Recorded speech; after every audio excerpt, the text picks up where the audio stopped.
tall, dark stranger across a crowded room. The bubbly airhead. The man with no name. I think I've heard these before. Hi there. It's Behind the Curve, back with Matt and Andrew. It's us. We're back behind the curve. Hoo-ha, For yippity Christmas. for Christmas. Yippity doo-dah, yippity day. We're back. We don't know if this is gonna be our last one of the year because things are about to get really busy. But we're here and we're gonna talk about a very broad subject today. We're gonna be talking about tropes and archetypes and the things that the tropes that make us us.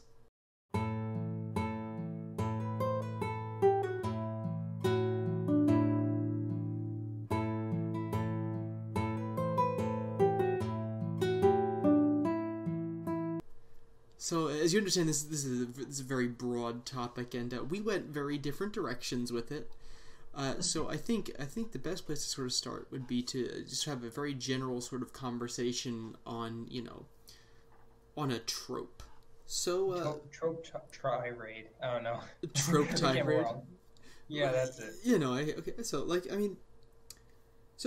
think we could kind of get behind a general definition of a trope being an element, a characteristic, or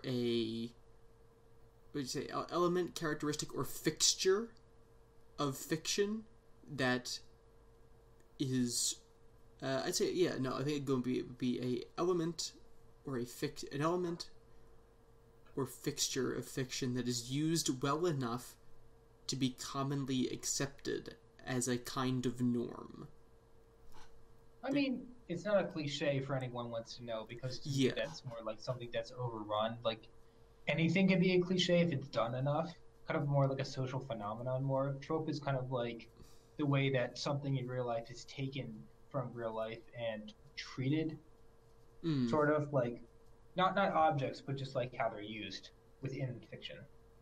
Like, one could argue that, like, using a shovel to dig a hole is a trope. Because it's what we Yeah, use. but a shovel is not. Yeah, but What type of shovel might be, you know. True. I think what you mean is something like a concept, like a cultural conception, Yes, like a concept of like an adventure or something. I think a perfect example would be The Hero's Journey by Joseph Campbell. You're familiar with that sort of, the idea. Yeah, I actually read it like when I was way too young to understand it. Well, actually, 14, so I did understand it. Yeah, so like I think that's sort of a sum of tropes, a sum of all tropes is sort of that idea of there, being sort of this general conception of a heroic journey, which I think is something that is very interesting. So I think a lot of people threw that out, but a lot of people I see are coming back to it now, which is I think very odd. I think it's very odd that people are coming back. You don't mean The Force Awakens, do you? No. Force Awakens does have a lot of Campbellian cyclical elements in which it operates. It kind of had to be being a Star Wars film, even if nobody understood it. Just trying to copy off the original trilogy. This true. I think it's interesting in that we took it different ways. I took it more in sort of the fixtures of fiction direction, sort of more in the plot element and character direction. I think you took it more in the how do we use tropes, and specifically like how do they add up to my style? And I talk about specific tropes in my life. Yeah, you took it much more in the I guess you could say, and I took it more in the fixture direction. You took it more in the word that I used at the very beginning. Can't remember. Personal? What? Personal? You did take it much more personally, but you also took it in the direction of element rather than fixture. I took it in the direction of fixture. You took it in the direction of element. So since yours is much more personal, and I know you do talk quite a bit about your own personal work when we discuss things. So why don't we talk about how it's like what sort of tropic elements you use in your story? Oh, lots. Yeah, so I'm not really opposed to tropes. It's kind of a funny word. Kind of sounds stupid. Mm-hmm. Um, like I guess that's French too. I don't know. I don't know if trope is French. If anybody out there knows if trope is French, put it in the comments. And I'm probably thinking troubadour. That's why I'm thinking trope. Troubadour. I'm not seeing it. It doesn't mean you're not right, though. So if somebody who does understand French etymology, or etymology rather, if put in the comments with the explanation of why we're terribly wrong and your qualifications. And your qualifications, we can have just a bunch of people from Montreal. From Montreal, I'll take from Montreal. So let's talk about some of the I guess the common elements or themes that we see, that you like to integrate into your literature. Well, yeah. Well, I mostly do movies, and the thing is, like, I believe strongly in auteur theory, which is basically the idea that, like, the director can be the kind of the designer, sort of like the author, the ultimate author of a film. And I think that's especially true since in a micro-budget world, you have to be director, producer, writer. So it's not just to save money; it also kind of contributes to other fiction. I mean, to other ways of controlling what is said and what is shown. So that being said, I also I also would like to do other pieces of fiction, but I think it's a bit postmodern to be kind of like aware of how you're running your own fiction in a way and trying to create a style. But I don't know, it's been done way before postmodernism. People, what you say? It's very formalist. I mean, the concept of fictional universe is connected more postmodern. I mean, like having like a style within one's own fiction. Formalism, structuralism would both fit in there. I think I think that's one thing that whenever you talk this conversation of tropes, you can't help but bring some of the structuralist some structuralist and formalist thinking into it. As in the literary movements, the structuralists and the formalists. Yeah, I kind of have to know what that is. I actually, I'll get into a little bit of that later. Okay. So, for some of the tropes that I like to use, what I don't would, well, how about this? We'll start with what I won't use. Though I'm not someone who's into graphic sexual content, graphic violence. It does sell, definitely, Game of Thrones and basically everything in Netflix now, which seems to be like either rated G or MA, nothing much in between. That's fair. That's fair. Try looking for a good PG original series on Netflix. I am just 14, like PG-13. It's like it doesn't have PG-13 is kind of an art. PG-13 is a daring art.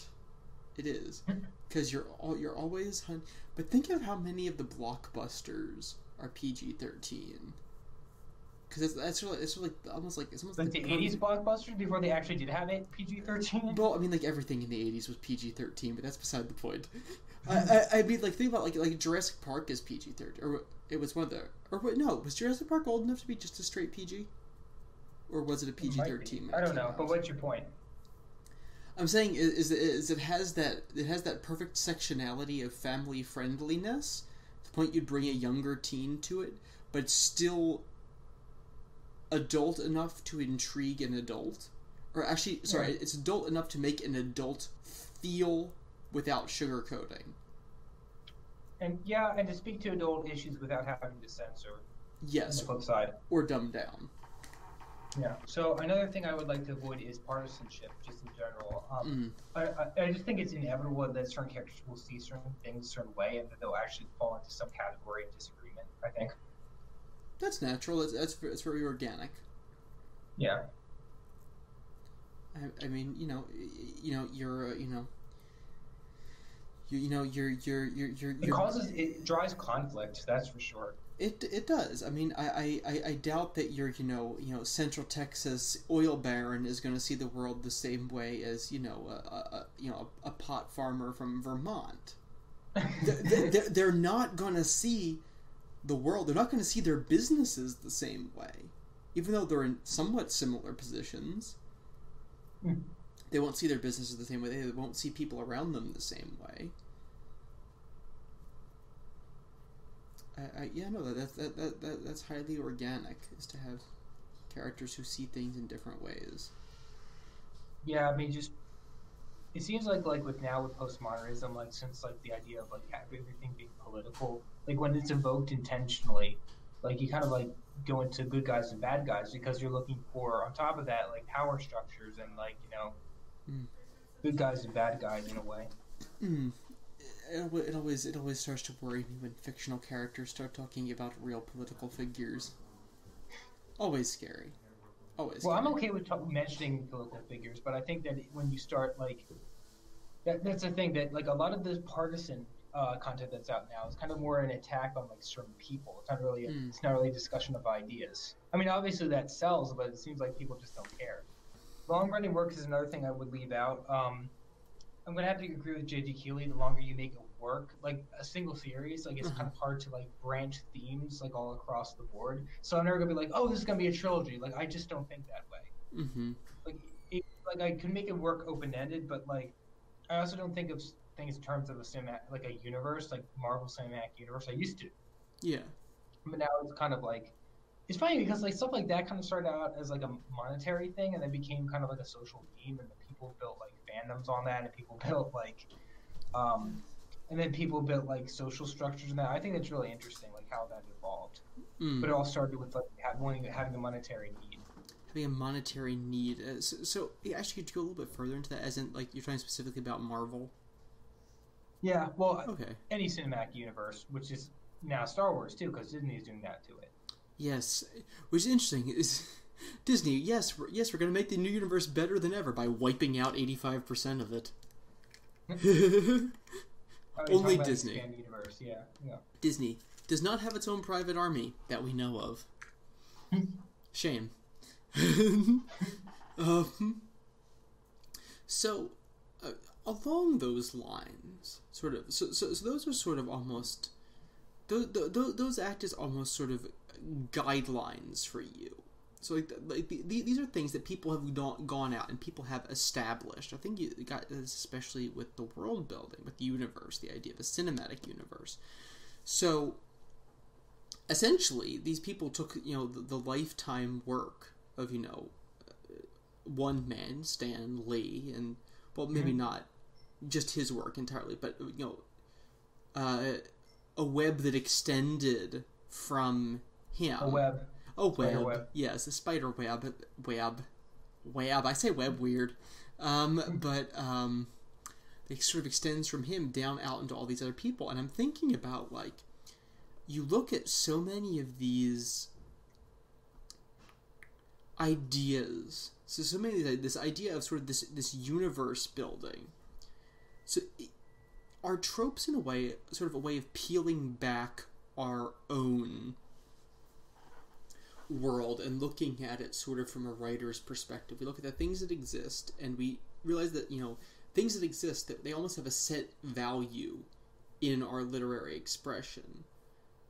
Because I'm thinking about it, it allows us all to be part of a writer's society. So, like, I was watching a very interesting video by a guy named Jim Murphy the other night. I do recommend you look up his videos. He's very interesting about storytelling and about really old-timey war games. Interesting guy. But he was talking about the very, very, very old game, Tekkamel.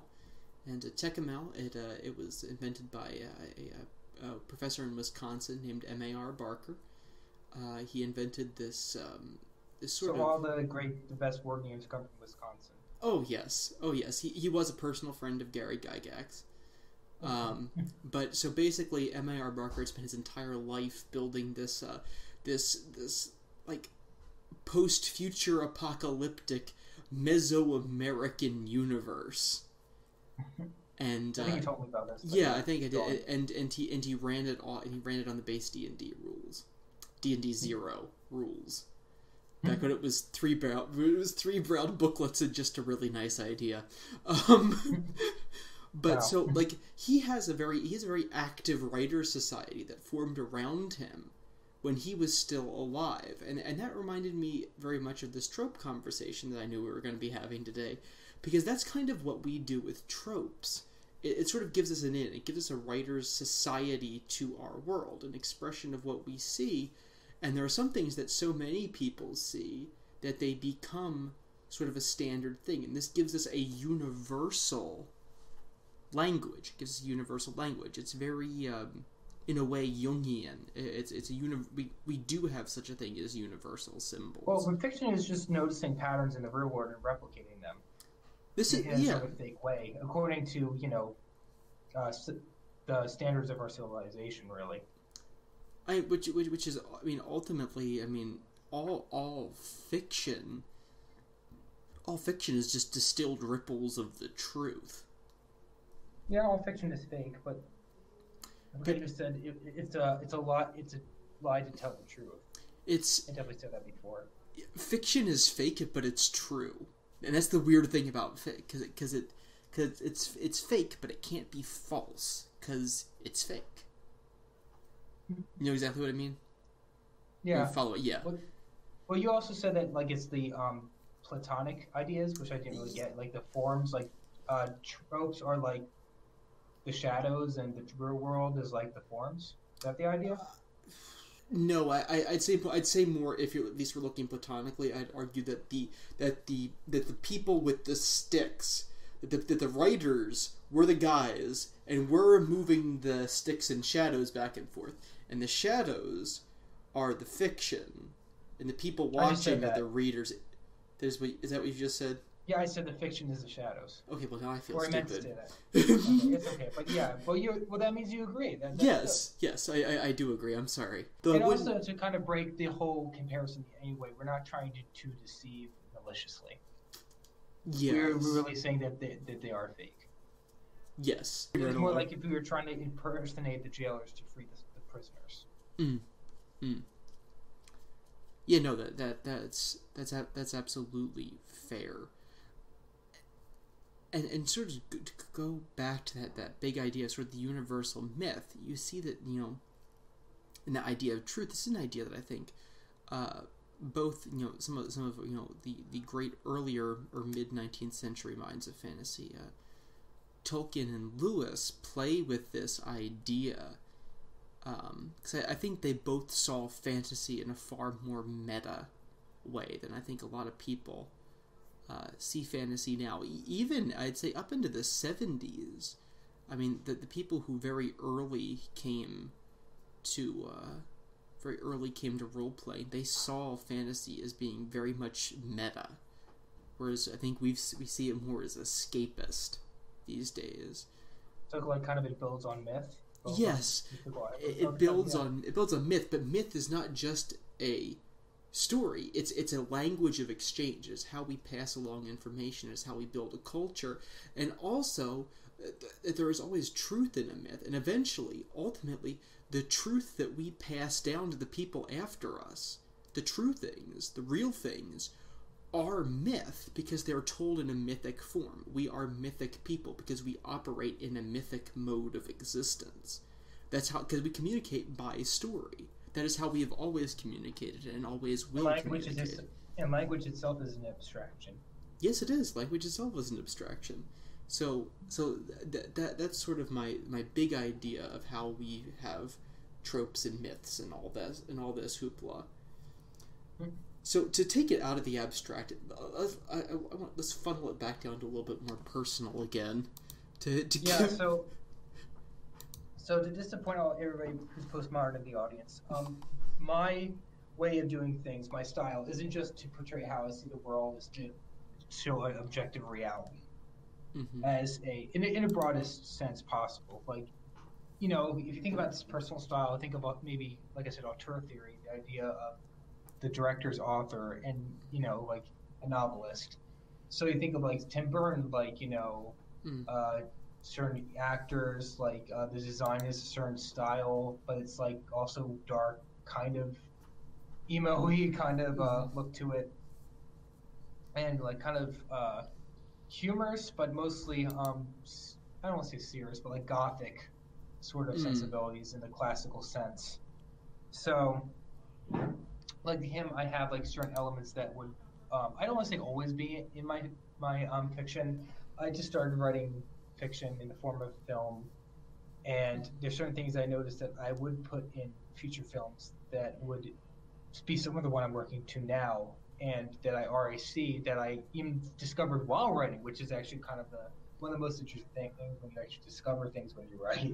One of the first things I have is I think, and I'm glad I put this on the top of my list, is kind of like realism, and Yes. it's not really the idea of like realism for its own sake, like kind of like an exploration of human nature. If like that's what Keeley thinks fiction kind of is wrapped up in, is that it's kind of like a human take on the world, and kind of like you said, like it's very meta. It's like giving ourselves information about ourselves, but Mm-hmm. also using the world to reflect it at the same time. That's very interesting. Yeah. It's a very good point, because, I mean, if you think about it, ultimately fiction cannot not be the human take on the world. I mean, have you ever seen an AI like your algorithm try to write a story? It's hilarious. Like, yeah, it doesn't make any sense, and it's got the elements of a thing, but it's like a jigsaw puzzle that's been like glued together in slots that don't fit. Right, and someday so the picture it formed doesn't make sense, but it does fit, but artificially so. Right, and someday there's going to be an AI, and they're going to say, "Oh, it put it together. Hey, look, here's a jigsaw puzzle." And it's saying, "Well, it's still making the picture you asked it to make. You've accomplished what precisely?" Well, I'm not going to get into that because that goes into ensoulment, and we don't know about that. And True. That's kind of what my second movie is about, But my point is that AI at its current level, like it doesn't have a human perspective, but it has somewhat agency, and it seems random, and that kind of means that like that there is a unique human way of doing things. It can't simply be trained by a machine. Right. You know, agency without perspective. That's a terrifying thing. So what you're saying is that AI is basically some crackpot third world dictator with nuclear arms. No. I know. Now it's not. I know. For now. Well, in my second movie, you might know this, but in the universe, there are good and bad AI. Like there are good and bad people, but they're also super powerful. So some protect us, so the bad ones don't destroy us. But anyway, I mean, that could be a thing. It's interesting to figure out how does one calculate morality for what is essentially an object. Clark's three laws of robotics. That's fair. That's a fair way of doing it. But what I'm getting at is just kind of funny how like human nature like kind of like constitutes itself in a certain way. Like people think that I'm like maybe for realism for its own sake, like I said, but it's kind of like more like what Christopher Nolan or Shane Carruth would go for in forms of pure style. But I need to get. But the reason why I go for realism is that we have a very specific way of doing things. They're like, well, you know, there's people who are random, unpredictable. That's true, but sooner or later we fall into categories of habit or patterns, really, and that's important. Kind of goes back to what you're saying about like trope organizes our lives and is not inherently bad. Yeah, no, I do agree about that. It's sort of because I think this is interesting because you brought up postmodernism. Yeah. Because I think postmodernism is one of my points, and one of the points that I wanted to make was, you know, we still talk. We still have the idea, this unshakable notion, I think, of objective good and evil. We still have this idea of heroes and villains. Even people who you know will down to the last say, well, you know, if it makes you happy, still have the idea of heroes and villains. We still watch movies with heroes and villains. That's the funny thing, right? Is that a failing on postmodernism? So, well, here's the thing. We do have like the concept of deconstruction. You would think that would have deconstructed heroes and villains by now. Mm-hmm. When in a way we have, because we've introduced, the concept of like gray on gray morality, something like Firefly or Black Lagoon, Mm-hmm. and that was kind of more popular in the 1990s, 2000s. It's not so much anymore. Concept of anti-heroes, which also was a thing more in the 70s. But I think we also have the concept of role reversal. Uh-huh. So, like, look at the Silver Age comic books. Like, they were kind of criticized because, and for a Cold War context, people would say, "Oh, it's fascist." No, it was for a Cold War cause that heroes went out and they saved the world by saving the status quo. Did they not? Hmm. Saying that's all you can do. Yeah.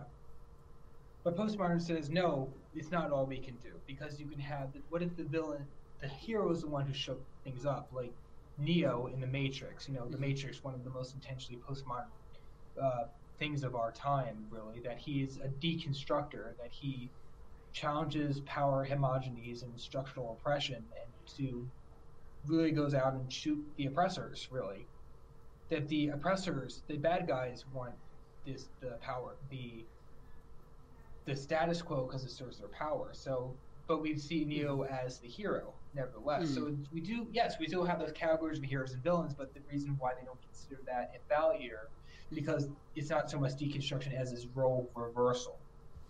The reversal between law and chaos, between structure. And chaos is actually seen as a good thing because it's getting rid of hegemonic structural oppression, essentially. Chaos theory, chaotician. Jeff Goldblum. Yeah. Somebody get Jeff Goldblum in here.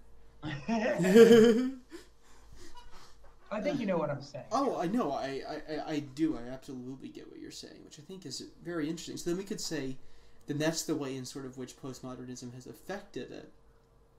Because I was thinking of a very, very postmodern fantasy. I was thinking of Salman Rushdie. Postmodern fantasy? How is that possible? Salman Rushdie.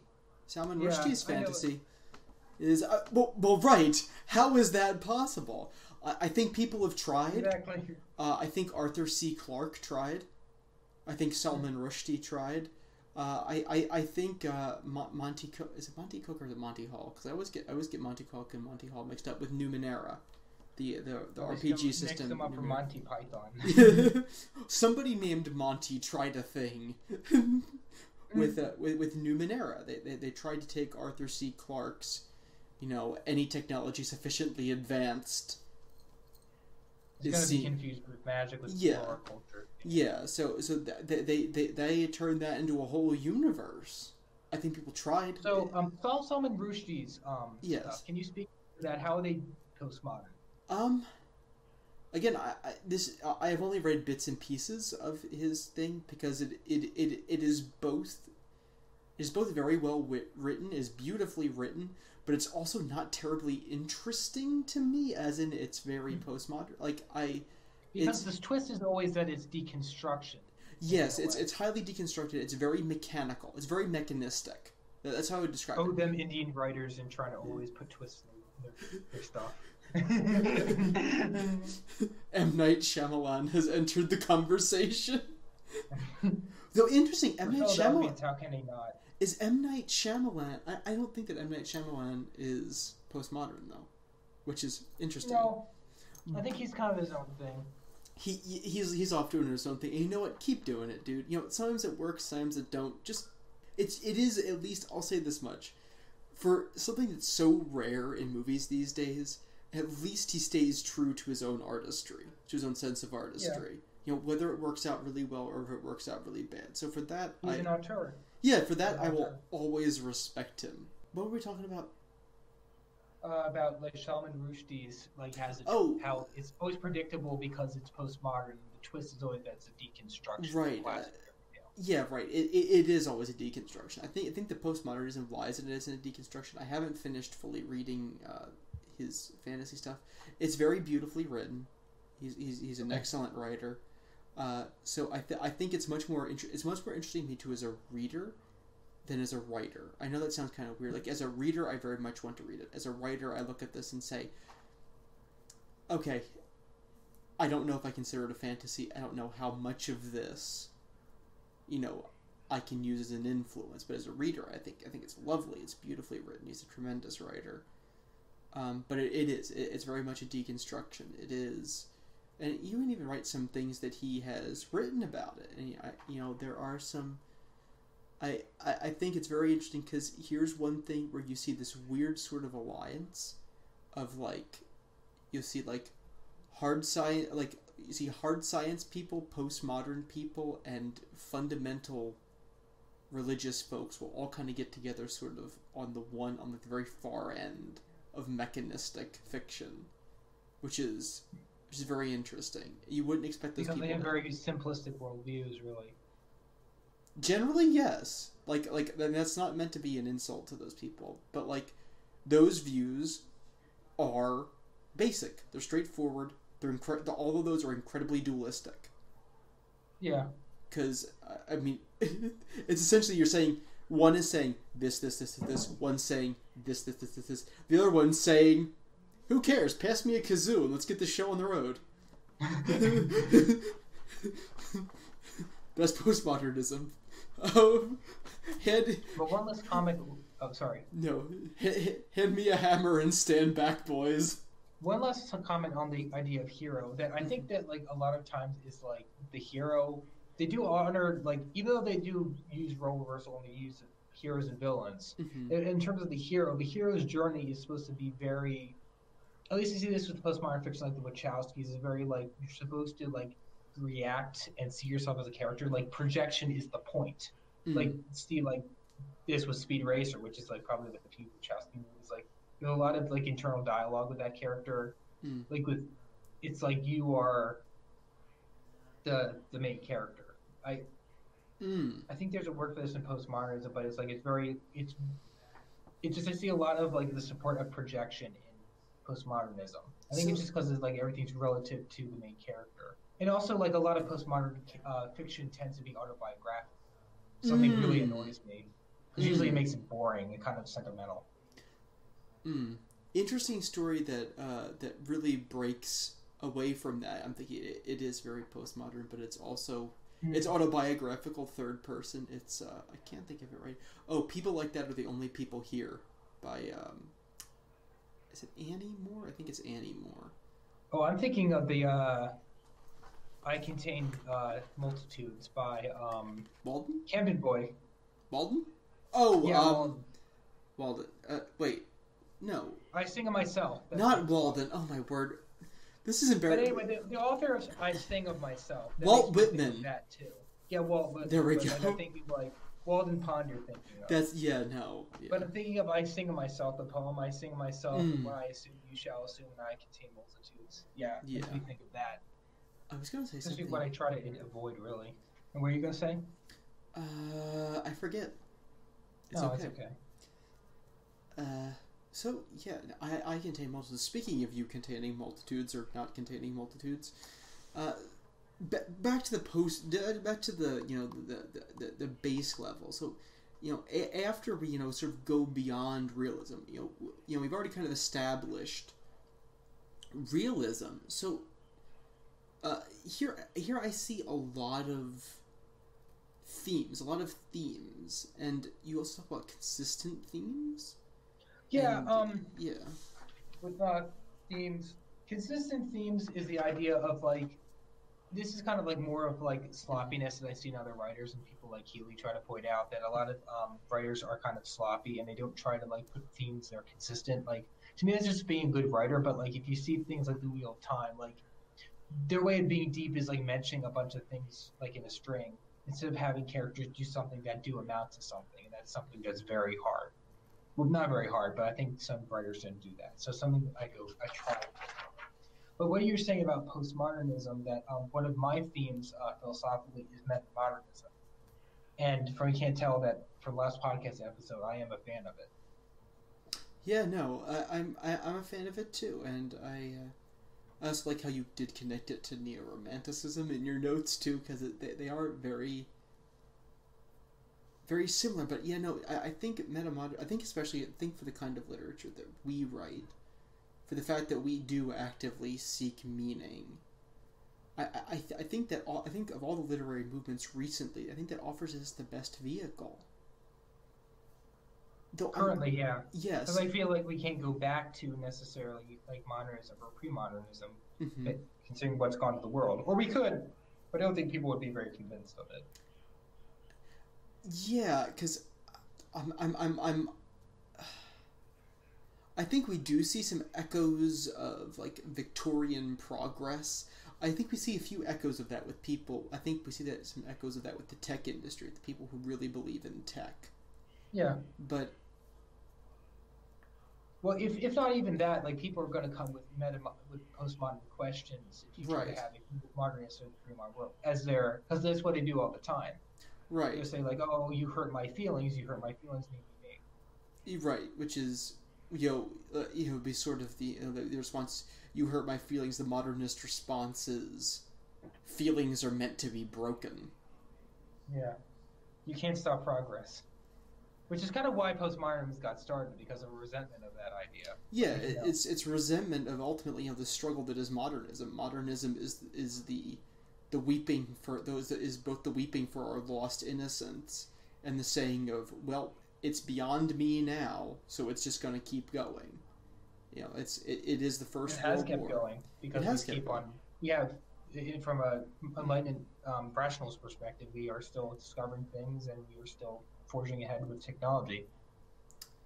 Yes, and what is the quote from Lovecraft? So far, these sciences, straining in their own unique directions, have not taken us so far as to be.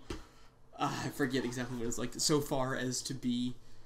So far as to have to pay the price for it, or something along those lines. But like. Yeah, but I think with modernism, with me like going into that, like I'm kind of currently writing it, like yeah.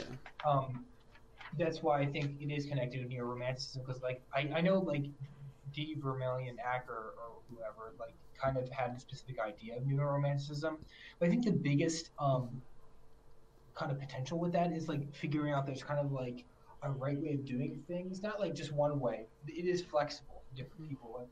Going back to the fact there's truth is that nature might not be perfect, but it can give us a lot of hints of having a better way of doing things.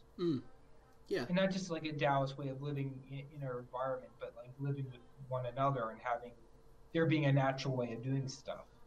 And there might need getting rid of the unnatural in a way. Yeah. Oh, that's very well put. Because if you look in some way, what is the natural conclusion of observing the world around us? Natural way of observing is that, wow, there's a meaning to this. There's something valuable about this. It's like a topiary that there's natural reoccurring patterns in the universe everywhere. From that topiary video we watched. Yes. Oh my word! I'm still scooping my brain off the carpet. And you haven't even seen the other two parts. I haven't. I haven't. It is wild. I'm not sure whether it's genius or ridiculous, but. You should see the full part before, and read the script before, I think, deciding that. But I recommend that to any of our listeners right now, A Topiary by Shane Carruth. Which is not a movie that's been made. No, yeah, that's literally only a leak script and a video series on it. And a lot of good interviews and Reddit collections of data. Reddit? Where would we be without Reddit? Where would the modern world be without Reddit? Anyway, going back to my style with tropes, that you know kind of what regionalism, right? Oh, of course, yeah, no regionalism. Yeah, like I know that you like the epic because you're just so inspired by Tolkien, but like as much as I understand why the epic kind of we're attracted to, because the idea of a bunch of individuals having cosmic, not just significance, but ramifications to the greater society, but. We live in a regionalistic perspective. Like we're individuals and stuff like that. But less deep than that. Just I like the idea of like capturing like the natural feel of a place. Like I'm thinking of actually M. Night Shyamalan because he does it very well with Philadelphia. He just captures like the sort of emotional feel of like Philadelphia and just like you know what I'm saying here. Like I know exactly because I think that when you're doing realistic fiction, it should be like you're shopping. Make it local. It's special. You I mean, you're saying occupy your a one place. short story in Boston. I think what very little I've read, it kind of felt pretty good, like kind of dusky and dark and New England overcast, that kind of thing. I love visiting New England, but oh no, I think there's something I would definitely love to do. I'd love to set more stuff in Philadelphia. I think when I do write realistic fiction, I think at least I know you didn't get into the full case that I think you made for it in your notes, which I think has definitely inspired me to do more locally oriented stuff whenever I write realistic fiction. Hmm. So I think that's something that helps fiction feel more sincere. Yeah, that's true. Like, and it also goes into another that I think this is why I like Mervyn Peake, because he just focuses on one big castle. Mm. And it's complete. It's funny because it's actually fantasy in a way because it's a castle. It's completely fiction, but Yeah, sort of like a fictional realism. It's so interesting. he is a fiendish obsession with the singular structure. And now we have something similar as diversity, which unlike regionalism is a trope that is not about oneself and one's country or place, but about one's other. And might I suggest on live air that it could be a better idea than it could be a second coming of romantic nationalism, but in the sense that it would be appreciated for other people's romantic nationalism. If that makes any sense. Like I could watch I'm not sure I Ghibli follow. film. Like I could watch a Studio Ghibli film and appreciate its, Oh, it's Japaneseness. yes, but while appreciating a M. Night Shyamalan movie and appreciating its Philadelphia-ness. If that makes any sense. Is there well, under romanticism, that's of course acceptable, because you look at the romantic just a lot movement. of people are listening are going to kind of blow their tops hearing that I'm pro nationalist romantic nationalism, because they're like, oh, that led to fascism in Germany and Italy. I think it's the trouble with the phrase nationalism. It's a struggle with the word of it, because if you look back at the founding of the Romantic movement, specifically the Gothic movement, Horace Walpole. Horace Walpole, he did view it as an English national movement, and that is not to relate it to the National Socialist Workers Party or the American white English nationalist, fascist, or the American white nationalist movement or anything like that. Those are entirely related. They just happen to have this word in common. They happen to have this word that has multiple meanings. We have a modern one that we associate with it almost entirely, and probably rightfully.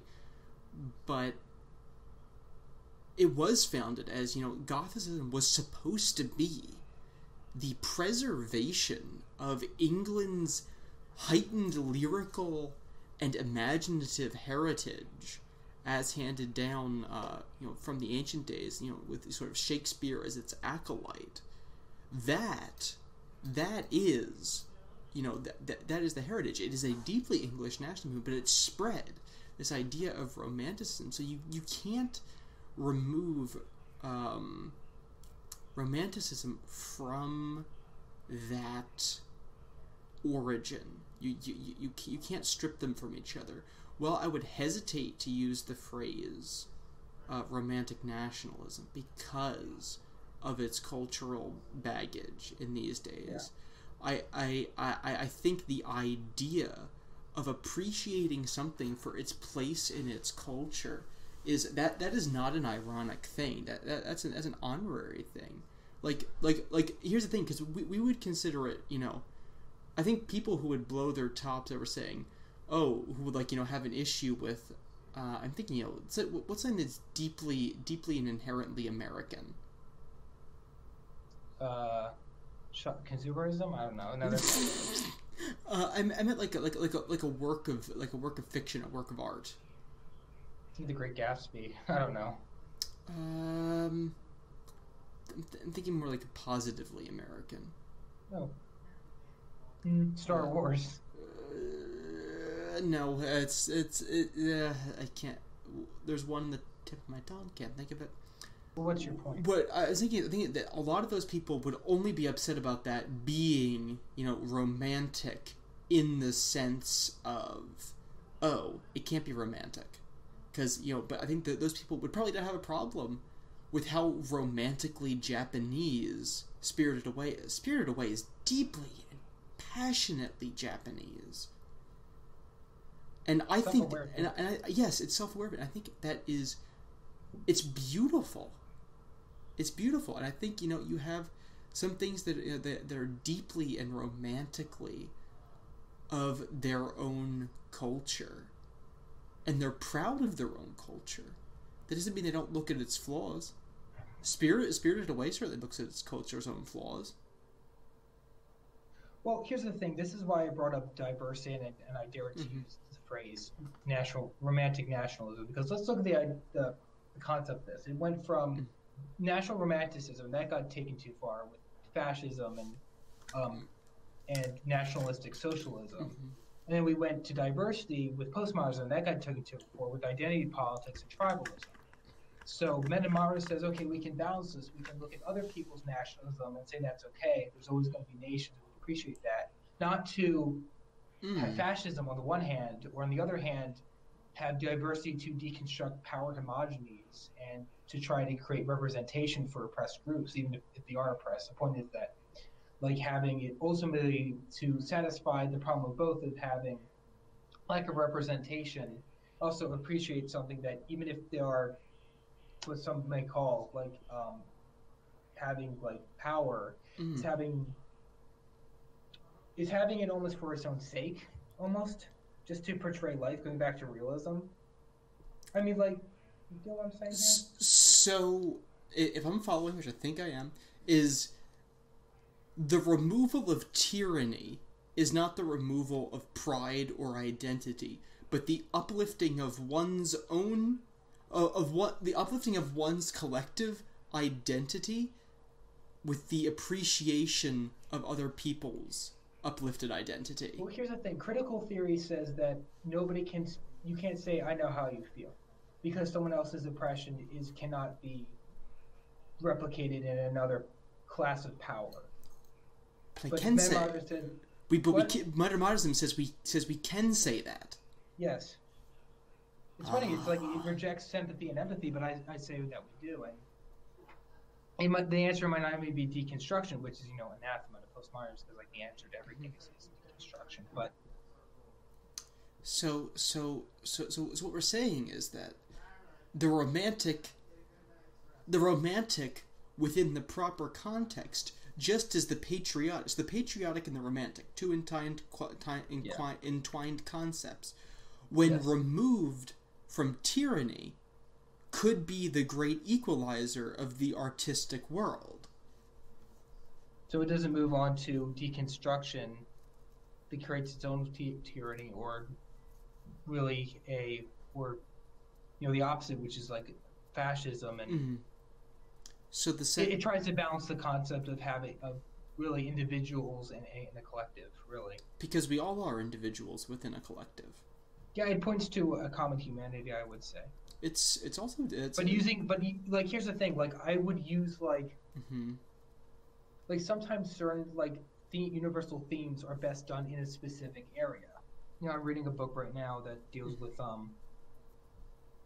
how women are treated, and it's using Islam to actually show that how they aren't treated well in Afghanistan. But a person who would believe in critical theory is that we can't criticize Islam because that's Islamic phobic, and we have no right of saying that because we have hegemonic power, because in the past we used empires to attack them. But no, there is a universal meaning to womanhood, and it means there is an attainable morality of doing things the best way, and it's not that. It doesn't say, oppression is relative, like womanhood is relative. There's no such thing as women. We just should be deconstruct ourselves to be genderless blobs. No, it says the opposite. We went way off the beaten course there, but that was a very interesting conversation. You wanted me to specify. I did. Well, I asked to specify. No, I'm kidding. No, it's such an interesting conversation because I think it's very interesting because the romantic. there's a very interesting, there's a line in the Screw Tape letters where Screw Tape says, essentially almost something that you said, is saying, and we look at these Christians, and we look at this ridiculous idea of being a single, independent individual within a mass holy collective. How ridiculous is this idea? And I go, that's a postmodernist. That's a postmodernist, because a postmodernist cannot have the idea of a single being part of a collective and being both, independent of each other. But Romanticism was constructed just for that. It was deeply individualistic characters, but also embracing the identity of where they were, and what they were, and what they meant to the people reading them. And it's a difference between individuals and individuals, and the selfishness in individualism. Well said. We took a lot of the bad ideas of Romanticism and used it to build postmodernism, where we really forgot what original Romanticism was like, and it had a great neo-Romanticism. Yes, Romanticism had a great idea, and then some very powerful people said, well, we're going to use it to do what we want. Which is always a scary thing. As soon as powerful people start saying, hey, we can use this to do what we want, they will do it. They will do it. And a quick note, really quick. Yes, some people have seen in the past that, or maybe noticed in the podcast, that I have Asian characters a lot as my main characters and stuff, and almost entirely populated by that. So there's a reason for that. We're all listening. Yeah. So yeah, I'm in IT, and a lot of my students are like that. But before that, I grew up in Philadelphia, and a lot of times I was the only white person, and I was okay with that. And also growing up, you always heard about, how China literally became the biggest, the second richest nation in 2009. And it actually surpassed another Asian nation, which was Japan. And then you even heard growing up how, it's the biggest nation in the world. And recently became the most intelligent students by IQ, I think, a couple months ago. Couldn't tell you. Oh, I read it, but I'm not asking, I'm telling you. Oh, sorry. Yeah, and also, growing up watching more, films from Asian countries, not anime. I actually mostly haven't watched a lot of anime. Like Akira Kurosawa stuff, like Hidden Fortress, and actually a lot of Taiwan art house movies, and Hong Kong art house movies, like Wong Kar-wai, In the Mood for Love, movies like that. Very interesting, how they just take film so serious over there, just with the work, the seriousness of a lot of Asian work cultures, and apply it to. Well, you know what I'm talking about. You watch those Korean movies go to Hong Kong. It's just amazing. Even their dumb movies are interesting. Even that's the one. Even the dumb movies have a quality that you don't necessarily find. It's I was watching what would have been a Lifetime movie in America. Yeah. And I'm looking. I remember sitting there saying, "This is a really good scene. Wow, that's a great shot. Wow, that guy can act." It's if you just looked at it, sometimes it's just you're not used to the tropes of another country, but I think I've watched enough stuff to know that that's not really all that true too much. True, and that's the thing. They still have that workaholic culture, and that definitely shows in the quality. Is with us, we're oh, let me do a YouTube video with Flash. It's well. Here's the thing. It's I'm thinking Agretzko. The reason it's popular is because it speaks both universally to 20-somethings who hate their jobs, but it also has a lot of super Japanese-ness in it, and and it gets both off. And I think that's a very much sort of an example of what we're saying. Yeah. It's very much Agretzko. Guys, that should be a topic. Agretzko. The meta-modern Agretzko, the meta-modern, I'd argue the neo-romantic urban melodrama. We can talk about that. Later. See, and here's the interesting thing. These are things that are happening, and so few people take seriously our cultural artifacts that are happening. And I know maybe because we're not too many people do what we do. I mean, as much as binge watching is right. like, and It's we so have more and more free time disposable. than we have already. What? It's so disposable. And I think that Yeah. people think that just because we have a disposable culture, everything is disposable. But still, this is an era that people will look back on. Someday somebody's Yeah. going to write a history book about this time period. And, you know, this may be my own little way of making it actually feel like what we do here matters. But I think it does. Not that anybody else cares. Have you ever heard of the phrase the Chinese century? Yes, I have, as a matter of fact. Yeah, like that's kind of an interesting concept because like all these like it's funny because like just despite the fact that China's biggest like enemy right now is still remaining quote unquote communist, but um this is like a trend that people have been noticing for a while. Like China, I don't know if you know, but from the 16th century to the 19th century, China was literally the biggest economic power in the world until the British Empire like inadvertently knocked it out. A lot of it was internal stuff, but China is also the continuously existing nation. It's actually older as a continuously existing nation in Egypt. Most amount of people. India could easily overtake it, but they still have a lot going for resources, and I think India could overtake them, but in general, but that they have a lot going for them is what I'm saying, and that it's kind of been actually predicted in a weird way throughout fiction. Like, have you ever read the H.P. Lovecraft story He by any chance? Don't think I have. It was kind of like H.G. Wells' Time Machine. That like there's this guy who kind of through magic goes to and fro time, and like this was way before China became communist, or people the West knew much more about them, except that we didn't even fight the Japanese Empire, so we basically knew nothing. That like it was just mentioned in passing that like Asians like take over Manhattan. I mean, like the author is disgusted by it because he's a racist, but like at the same time, yes, he is very much so. H.P. Lovecraft, terrified of things from outer space, under the bed, and just over the street. These are like Italian people. I know. It was like he didn't like it. I think he just hated everything so much. That's why he made Cthulhu, because he wanted an object to get rid of all the stuff he hated so much. The ocean, other people, women. Yeah. But, like, in the future, like, and it's just, like, a little throwaway line, but, like, it's just, it makes logical sense. Like, there were devil lights and sky hooks, and they were the evil yellow-faced people with their devil lights and their flying cars. It's like, what?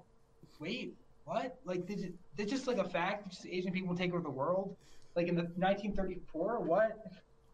They're nothing. Like, they're literally under, like, dictatorship in there. Like, why would you even think that, He was a weird dude. He was a smart dude, weird dude, creepy dude. I don't think he was a particularly nice person, or someone that I'd want to hang out with ever. Actually, no. He'd probably hate us. Yeah. Irish and Italian. I mean. Yeah, that too. I mean, also, my girlfriend is. Oh yeah. Oh. Is not white. Yes. A lot of our friends are not white. Or English, or or deluded scientists, which always seem to be kind of the main character, or crazy professors. We'll just be the crazy deluded people. But now it's like before China became second biggest power in the world, like you also had Firefly, which like and Cowboy Bebop, where like you had Chinese diaspora basically be like all of humanity, and like even Fallout, which was in the 90s, where they had picked China instead of the Soviet Union to continue to fight America into the 21st century. Which is interesting. It's been on the Western mind for a while, and it's even. I remember reading that the rise of China was considered by a news source to be the most popular news topic of the 21st century. It's just what Westerners think a lot about. It's interesting. Huh.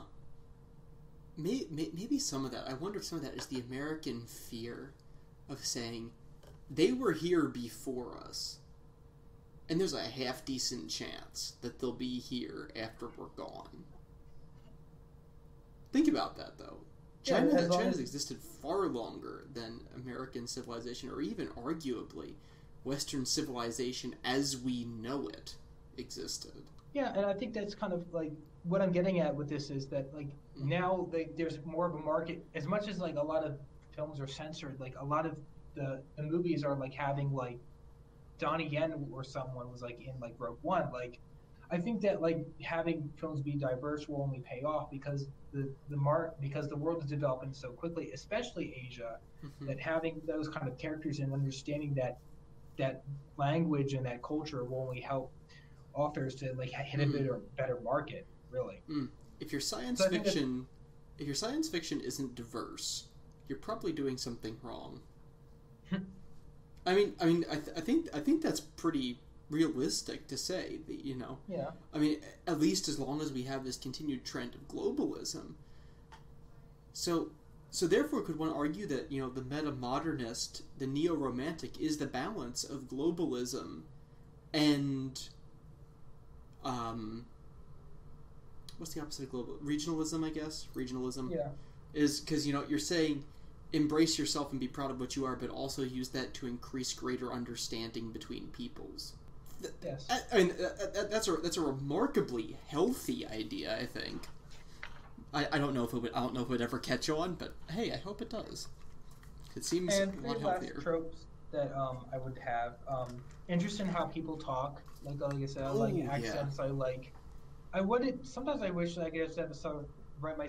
I think that I want to write my Southern Gothic just so it can write like kind of the Mark Twain phonetic speak. You know, just how cool that would be. It's just something I noticed. Like, my father's an English major, and he kind of like did these goofy skits, like trying to be like characters he would meet at work, like people who are like colorful people. Like they kind of like grew on me, and like how he would like talk about subtext in a film that I wouldn't see, and like see it and like see how wonderfully directed it was. Like I think it comes from that.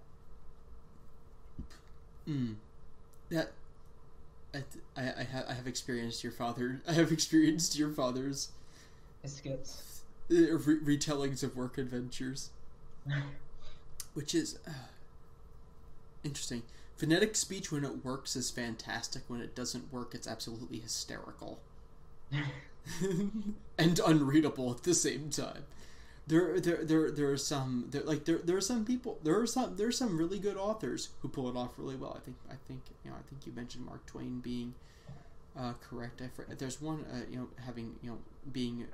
There's also, I forget somebody else. There's somebody else who, you know, there's some people who pull it off really badly. Weirdly enough, I think somebody that we have, who we just talked about, who pulls it off really badly is H.P. Lovecraft's phonetic speech is horrible. I love how it's like supposed to be funny either way, because I find it all entertaining. Yeah. I just like, and my brother's perfect at it, better than me, but that's a totally different story. All right, so I think that's just about it. Well, that's one I think wraps it all. Wraps it up. I'm not being a crowd pleaser, because I think what I try to do is like, it's not mainstream. I like art house films. I like things that are like kind of more niche, things that like aren't entertaining. Like I like the more Marvel Cinematic Universe, but I would more like an art house film, something more deep. I'm not really into checking the boxes to get something like made, you know. Yeah, and that is always the struggle with art. How do you balance it? Yes. It's how do you make it art without being pretentious? So I think is, you know, how do you take tropes? I think my favorite trope is going to be you know, I always like, you know, having sort of the mystic prophet who's always right, but nobody ever listens to them. You have your Cassandra. Really? You have your Cassandra. I've always loved that. I've always loved that as a plot. There are some that I was like, I'm kind of a sucker for, you know, a redeemed criminal as the hero. I think that's a very interesting plot line. I've always been kind of a sucker for that one. Also, the greater trope of fantasy, preferring it over all else, and choosing to be writing novels instead of movies.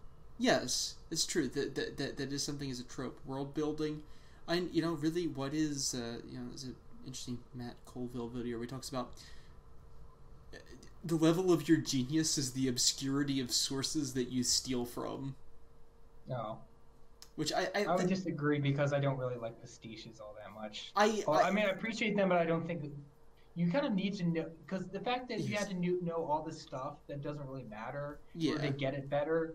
Like, it's one thing you like Greek mythology or something very a very philosophical work you're kind of like referencing, but like if it's like, oh yeah, like Looney Tunes, it's like I agree to some extent, but I think it's right, because ultimately, to some extent, this is where we get very structuralist and formalist. Is we're just kind of constructing tropes differently. Like, we're still constructing them, we're just constructing them again in a different way that's influenced.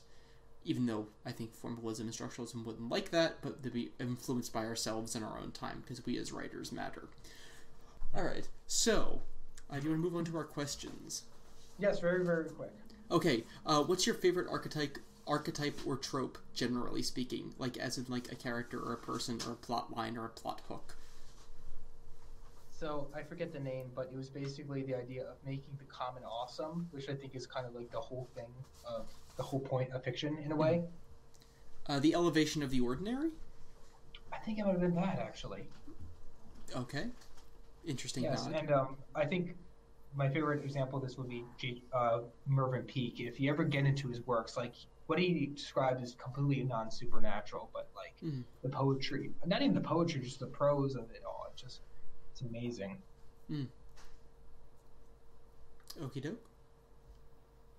So my turn. Yes, go for it. Do you think that the reasons why so many contemporary authors in America, authors and viewers in America are attracted to classic fantasies because it's given them a link to an older, more European medieval-esque past? And you think the reason why we are attracted to fantasy because we're around a lot of 17th and 18th century buildings, living here in Philadelphia area, that kind of almost gives us the closest thing to that past?